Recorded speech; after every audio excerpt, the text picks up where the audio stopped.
የሚሰራው ሁሉ ይከናወንለታል ተብሎ እንደተጻፈ ልክ እግዚአብሔር እጅ ላይ ያለው ሰዓት ሲሞላ ያንተ ሲዝን ሲመጣ ኖዋን ሊያቆም የሚችል አንድም የሰው ኃይል አይኖርም። አምነ የወጣው ዲግሪን አይደለም፣ እጅክ ላይ ካርታ ኖሮ አይደለም። ዮሴፍን ያከበረ ያከብራቸዋል። አብርሃምን ያበዛ ያበዛቸዋል። ወዳጆቼ ወዲያው ሊያበዛችሁ፣ ወዲያው ሊሰጣችሁ፣ ወዲያው ሊያከብራችሁ ይችላል እግዚአብሔር። በማጣት የጠበቃችሁት፣ በብቸኝነት የጠበቃችሁት፣ በብዙ ጉድለት በብዙ እንባ የጠበቃችሁት እግዚአብሔር አምላክ ሲገሰግስ ወደ እናንተ ይመጣል። ዛሬ የምንካፈለው የእግዚአብሔር ቃል በመጠበቅ ማሸነፍ የሚል ይሆናል። በአብርሃም ዘመን ከነበረው ረሃብ በላይ በይስሐቅ ዘመን ረሃብ ሆነ ተብሎ እንደተጻፈ ረሃብ ገጥሟቸዋል ማለት እናንተ የእግዚአብሔር ሰዎች አይደላችሁም ወይም ደግሞ ጥሪ የላችሁም ማለት አይደለም። አጣችኋል ማለት ወይም ብቻችሁን ናችሁ ማለት ህይወት እንደዚህ እንደሆነ ያበቃል ማለት አይደለም። ስለዚህ ይስሐቅ መፍትሄ አድርጎ ያሰበው ወደ ግብጽ መውረድ ነበረ። እግዚአብሔር ግን ወደ ግብጽ እንዳይወርድ በዛ ምድር እንዲቀመጥ ነገረው። በረሃብ ዘመን ዘርዘራ 100 እጥፍን አጨደ ተብሎ እንደተጻፈ ወዳጆቼ አብርሃም ቆፍሯቸው የነበሩ የውሃ ጉድጓዶችን ቆፈራቸው፣ ውሃ ወጣለት። እንደገና መተው ደፈኑበት፣ አሁንም ቆፈረ፣ ውሃ ወጣለት፣ አሁንም ቆፈረ፣ ውሃ ወጣለት ተብሎ እንደተጻፈ ሁልጊዜ ይናገራሉ። ውሃው ያለው መሬት ውስጥ ሳይሆን ይስሐቅ እጅ ውስጥ ነው። ውሃው ያለው መሬት ውስጥ ሳይሆን በእግዚአብሔርና በአብርሃም መካከል ባለው ኮቨነንት ውስጥ ነው። እንጀራችሁ ያለው አየሩ ውስጥ አይደለም። እንጀራችሁ ያለው አፈር ውስጥ አይደለም። እንጀራችሁ ያለው ዲግሪያችሁ ውስጥ አይደለም። እንጀራችሁ ያለው በእናንተና በእግዚአብሔር መካከል ባለው ኮቨነንት ውስጥ ስለሆነ ይሄ ኮቨነንት ያበላችኋል። ይሄ ኮቨነንት ይሸከማችኋል። ይሄ ኮቨነንት መጥፎውን ሲዝን ያሳልፋችኋል። ይሄ ኮቨነንት ዕዳችሁን ይከፍላል። እውነቴን ነው የምነግራችሁ። ካላችሁ ዘመን ይልቅ ባጣችሁ ዘመን የምትገዙት ይበዛል። ከሞላላችሁ ዘመን ይልቅ በጉድለታችሁ ዘመን የናንተ የሚሆን ነገር ይበዛላችኋል።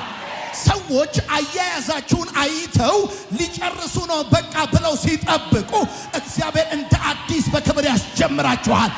እግዚአብሔር እንደ አዲስ በክብር ያስጀምራችኋል። የእግዚአብሔር ቃል እንደሚናገር ምስጉን ነው በክፎች ምክር ያልሄደ፣ በኃጢአተኞች መንገድ ያልቆመ፣ በዋዘኞች ወንበር ያልተቀመጠ፣ ነገር ግን በእግዚአብሔር ሕግ ደስ ይለዋል ተብሎ እንደተጻፈ ይሄም ሰው ደግሞ የሚሰራው ሁሉ ይከናወንለታል ተብሎ እንደተጻፈ እኔ ባርካቸዋለሁ። በደረቅ ምድር በደረቅ በረሃብ ዘመን ፍሬ እንደማያቋርጥ መጽሐፍ እንደሚናገር ምድር ፍሬዋን ብትከለክል ከእግዚአብሔር ኪዳን የተነሳ የእናንተ ቤት ፍሬ ያፈራል። የእናንተ ሕይወት ፍሬ ያፈራል። በጌታ በኢየሱስም በፍሬ ትታወቃላችሁ። ለዛውም በማይቋረጥ ፍሬ እግዚአብሔር ይባርካችኋል። የእግዚአብሔር መንፈስ እንደዚህ ባርካቸው ብሎ ይናገረኛል። ይኸውልህ መስከረም አፍርቶ ጥቅምት የሚረግፍ ጥቅምት ላይ አፍርቶ ህዳር ላይ የሚረግፍ ሳይሆን ስሩዓው ተይር አረንጓዴ የሆነ ፍሬያማ የሆነ ህይወት በጌታ በኢየሱስም ይኖራችኋል። በኢየሱስም ይኖራችኋል። ስሩዓው ተይር ፍሬያማ ትሆናላችሁ። በማይቋረጥ በረከት እግዚአብሔር አምላክ ይባርካችኋል። ባረኳችሁ በጌታ በኢየሱስም። እንደውም የእግዚአብሔር ቃል ሲናገር እንደዚህ ይላል፣ በኢዮቤልዩ ዓመት የሚከፍለው ብር ባይኖረው ነገር ግን እጁ ቢረጥም ተብሎ እንደተጻፈ ዛሬ ባርካችኋለሁ። ከዚህ ቀን ጀምሮ እጃችሁ እርጥብ ይሁን። እጃችሁ እርጥብ ይሁን። አሜን ነው ወይ? አሜን ነው ወይ? ቅድም ነግራችኋለሁ።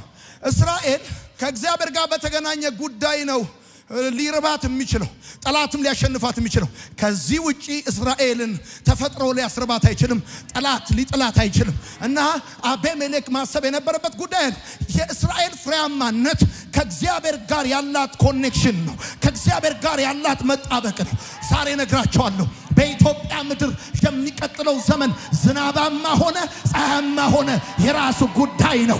የእግዚአብሔር በረከት ግን ወደ እናንተ ቤት ይገባል። የሰማያት መስኮት ይከፈታሉ።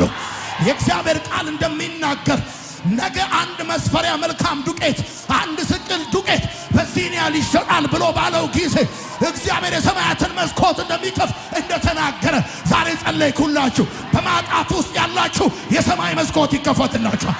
ችግር ውስጥ ያላችሁ አላችሁ ብሎኛል ጌታ። የሰማይ መስኮት ይከፈትላችኋል። በኢየሱስ ስም ይከፈትላችኋል። ከእናት ከአባት ቤት ስትወጣ አምነ የወጣው ዲግሪን አይደለም፣ እጅክ ላይ ካርታ ኖሮ አይደለም። ውጣ ሲልህ የወጣው ቃሉን ነው። አምነ የወጣው ደመናውን ነው። እና ካንተ የሚጠበቀው አርግ የተባልከው ማድረግ ብቻ ነው። የቀረው የቤት ስራ የሰማይ ነው። አንተ ጩና አሜን በል። እግዚአብሔር አምላክ ከፊት ለፊት ያለውን ከፍሎ በደረቅ ምድር ያሻግራል። ከኋላ ከሚከተለውን ደግሞ ላንተ በተከፈተው በር አያሻግራቸው። ጠላቶቻችሁ ይሞታሉ። አሜን ነው ወይ? መጠበቅ መዘናጋት አለ። እግዚአብሔር ማሰራት ነው። እግዚአብሔር ደግሞ ሲሰራው ይገርማል። ጎበዝ አናጺ ነው እሱ። የምድረ በዳ አናጺ ነው። ይሰራበታል፣ ይችልበታል። እንዴት ማበጀት እንዴት ማስተካከል እንዳለበት ይችልበታል። ይገርማል። እግዚአብሔር ስራን ሲሰራ ለቴስቲሞኒ እንዲመች አድርጎ እግዚአብሔር ስራን ሲሰራ የሚጻፍ አድርጎት ይገርማል። መጠበቅ እግዚአብሔር ስራን እንዲሰራ ጊዜ መስጠት እና ከዛ ሲቀጥል እንደዚህ ሆነ ጉዳይ ወዳጆቼ። በነገራችን ላይ ለእያንዳንዱ ክርስቲያን ማሸነፍ የተወሰነለት መዳረሻው ወዳጆቼ። ወዲያው ሊያበዛችሁ፣ ወዲያው ሊሰጣችሁ፣ ወዲያው ሊያከብራችሁ ይችላል እግዚአብሔር። እሱ አይደለም የሚገርመው፣ እሱ አይደለም ዋናው ጉዳይ፣ በጣም አስገራሚው ጉዳይ እሱ እና መጠበቅ የባህሪ መፈተን ስለሆነ ነው ወዳጆቼ። በጣም መጥፎ ነገር ከማጣት ይልቅ ማግኘት ነው። መጠበቅ ግሬሱን ከሰጣችሁ በኋላ መልእክቱን ሐሳቡን ከሰጣችሁ በኋላ ልክ ጥፍር ቀለማችሁ ላይ እንደምትቀቡት ማጠንከሪያ ነው። 500 ሰዎችን ሳይሆን 5000 ሰዎችን ያበላ ያበላቸዋል። ዮሴፍን ያከበረ ያከብራቸዋል። አብርሃምን ያበዛ ያበዛቸዋል። ዮሴፍን ያሰበ ያስባቸዋል። እስራኤልን የጠበቀ ይጠብቃቸዋል። በእግዚአብሔር ታመኑ። በመጠበቅ ውስጥ ማሸነፍ ከፈለጋችሁ በእግዚአብሔር ታመኑ።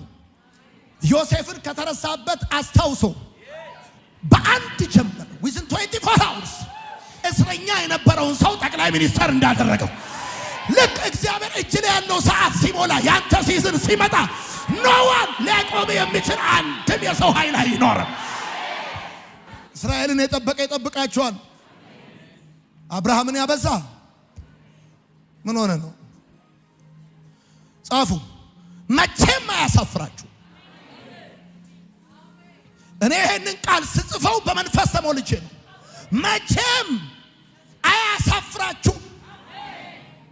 ታናሹ መጽሐፍ ይዞ ወደ ምድር የመጣው መልአክ ቀኝ እግሩን ባህር ላይ ግራ እግሩን ምድር ላይ ካደረገ በኋላ ሰማይና ምድርን በፈጠረው በእግዚአብሔር ማለ ተብሎ እንደተጻፈ ከዚህ በኋላ መዘግየት አይሆንም ብሎ እንዳለ ራእይ መጽሐፍ ምዕራፍ 9 ላይ ያለው መልአክ ይላክላችሁ። የሰማኝ ሰው ካለ ይላክላችሁ። ከዚህ በኋላ መዘግየት አይሆንም ያለው መልአክ በኢየሱስም ይላክላችሁ። ዮሴፍ ከእስር ቤት እንዳስቸኮሉት እንደዛ የሚቸኩል የእግዚአብሔር በረከት ያገኛችሁ።